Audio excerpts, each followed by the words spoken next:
Save your grocery bags for this stunning idea. Start with a basic paper bag. Remove the handles and cut out a large piece free of any writing. To get that unique texture, scrunch the paper into a tight ball, then smooth it back out. Lightly sprinkle the surface with water and rub it in until it's damp but not soaked. Then scrunch it up one more time to deepen those wrinkles. Now, for the secret ingredient, hair conditioner. Use a plain conditioner, no 2-in-1 combos, and rub a small amount over the entire wet surface. Give it one final scrunch, then smooth it out to dry. You'll be left with a soft, durable material that looks just like aged parchment. While it dries, find a simple graphic image to use as a template. Trace your cutout onto the paper with a pencil, then use a small brush and black paint to outline and fill in the shape. Don't worry about making it look perfect. The minor imperfections actually add to the character and charm of the piece. Once your painting is dry, frame your masterpiece and hang it up. It's an easy, budget-friendly way to turn a grocery bag into custom art for your home. While browsing at my local thrift store, I came across some great frames. I browsed my craft stash at home and I found this canvas linen fabric that I'm going to be using. I marked on the matte border just so I knew how much room I had to work with.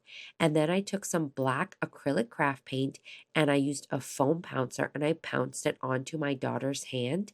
And then I had her press her hand onto the linen canvas fabric. For the next part of this project, we're going to add in a furry friend. So we took our dog Zoe and we put some paint on her little paw using a paintbrush. And then I just took her little paw and I carefully tried as best as I could to push it in the middle of my daughter's handprint on the canvas fabric.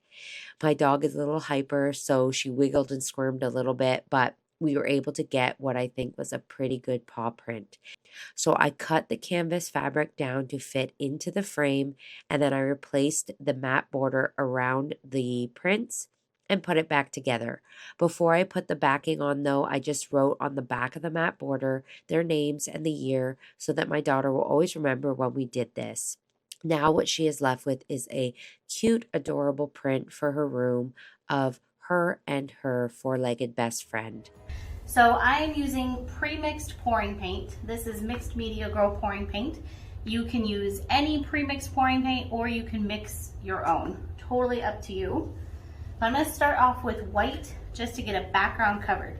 Now there's a lot of ways you can spread this around. You can actually just pick it up and tilt it. You can move it around with your hand or a spatula, or you can go ahead and take your hair dryer and start moving around with that. And I do have this attachment on the end which kind of points the air a little bit better.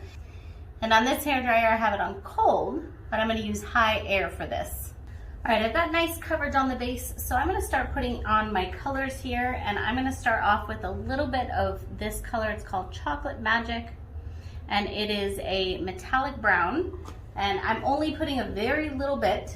You'll see why once I start blowing this out. But you don't need a lot of paint at this stage. You already have that background color. So we're just gonna be putting paint pretty much in this corner, and then we're going to move it out. So this is a golden yellow that I just put in. Now I'm going to put some of this Merlot red, and then I'm gonna put some of this like magenta, deep magenta. And it's really up to you how much paint you put on this step, but trust me when I say you don't need a lot.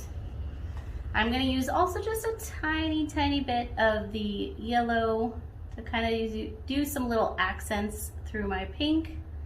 And it's all just personal preference. You can use any colors you want. All right, now for this step, I want to control it a little bit more. So I'm going to use my hairdryer on low air, still cold.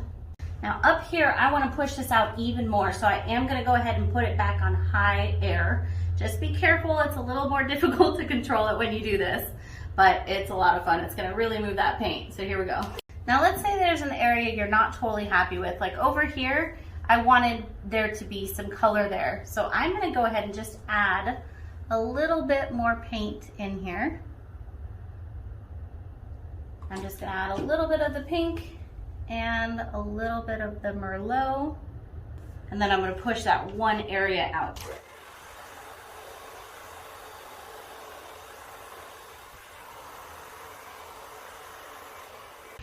Awesome, I love that. Now this is all a matter of personal preference. You can really move it around as much as you want. Now, the more you move it around, the more the colors will kind of blend. So do keep that in mind. And at this stage, there's a few other things you can do. Let's say you want to just move one specific section. You can take a straw and you can blow that out. Another thing you can do, let's say you want to add even some more little kind of lines through there. You could use a stick and kind of just add to your design. This is something I kind of like doing to maybe get a little more interest in a few spots. Now, because this is in the corner also, you can do 4 of these that go together. That would look awesome as a quad tick. You could do different colors. You could have a whole like flower garden. Totally up to you. At this stage, I'm gonna go ahead and let this dry, and then we'll come back and see it when it's all done. Here's our painting completely dry. I think this is so beautiful, and it's such an easy project.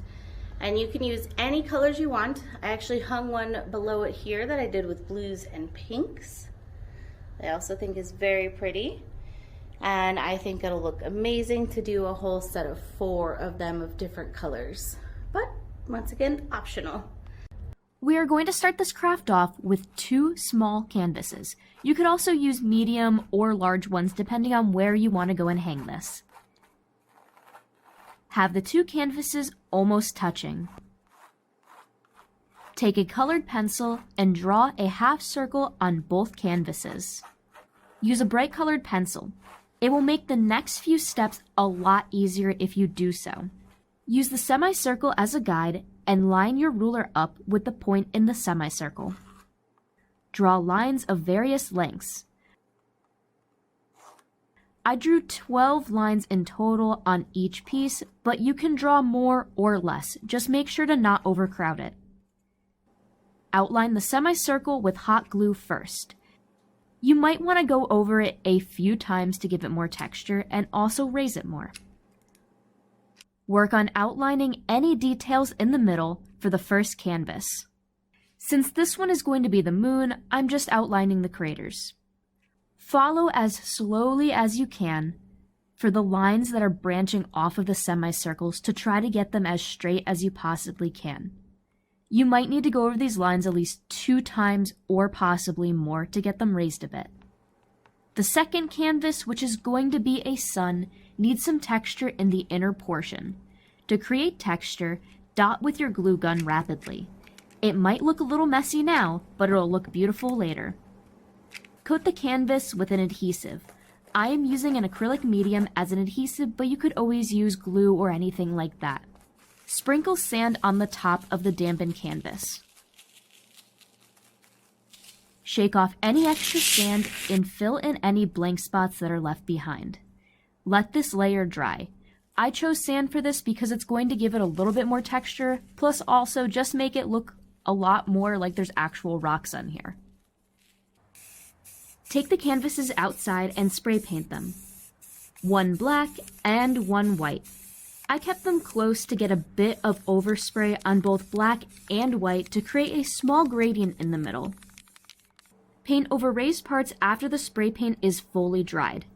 I am using a metallic gold colored paint to really make it pop, but you can use any color.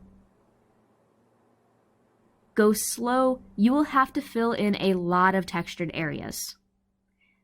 Let this paint dry fully, and then after it is dried, find a place to hang or put them. I chose my mantle here, and they look absolutely beautiful. Thank you for watching. I will see you next time. Bye!